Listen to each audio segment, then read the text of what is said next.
Pangan merupakan kebutuhan dasar utama bagi manusia yang harus dipenuhi setiap saat.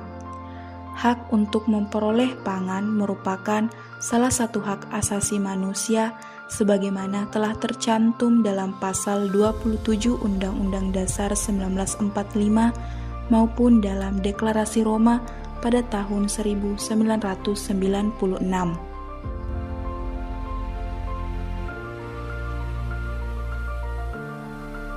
Menurut Undang-Undang Nomor 18 Tahun 2012, ketahanan pangan adalah segala sesuatu yang berasal dari sumber hayati, baik itu produk pertanian, perkebunan, kehutanan, perikanan, peternakan, baik yang diolah maupun yang tidak diolah, yang diperuntukkan sebagai makanan dan minuman untuk dikonsumsi manusia.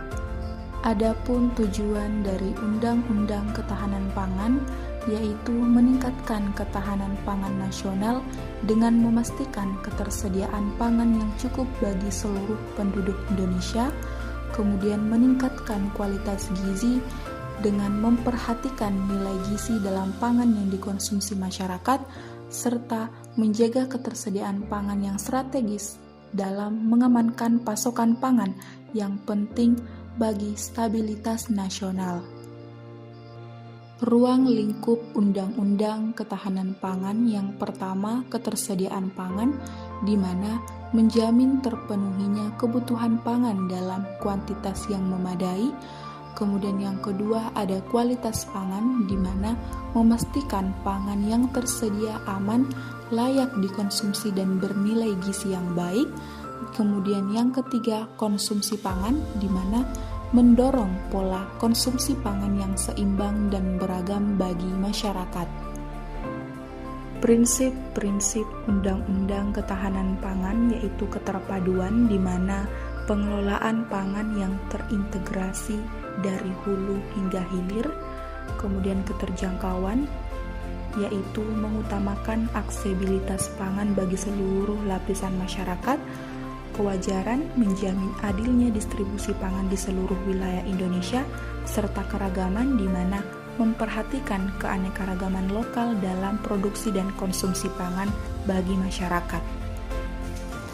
Asas-asas Undang-Undang Ketahanan Pangan yaitu ada kemandirian, di mana memberdayakan petani dan produsen lokal untuk meningkatkan produksi pangan dalam negeri.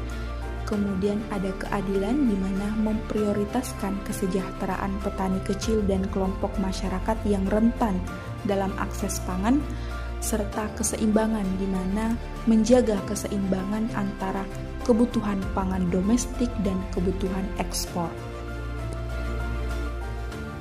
Adapun peran pemerintah dalam Undang-Undang Ketahanan Pangan, yang pertama mengatur kebijakan pangan, di mana mengeluarkan kebijakan yang mendukung stabilitas dan keberlanjutan produksi pangan.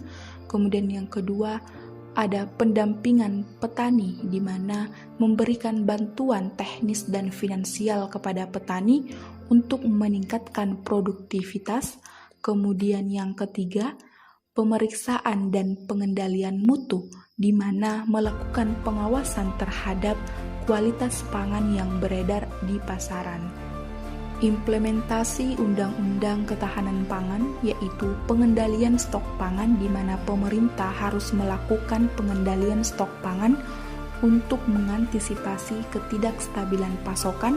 Kemudian pasar pangan regional, di mana pemerintah harus memfasilitasi terbentuknya pasar pangan regional yang mempertemukan antara produsen lokal dengan konsumen, serta inspeksi keamanan pangan, di mana pemerintah harus memberikan pemeriksaan keamanan pangan untuk memastikan pangan yang beredar bebas dari bahan yang berbahaya. Ayo kita dukung ketahanan pangan Indonesia, di mana setiap individu dapat berkontribusi dalam mencapai ketahanan pangan Indonesia. Dukung pangan lokal, belanja langsung dari petani, dan mulai tanam sayur di halaman rumahmu. Bersama kita bisa menciptakan masa depan pangan yang lebih baik.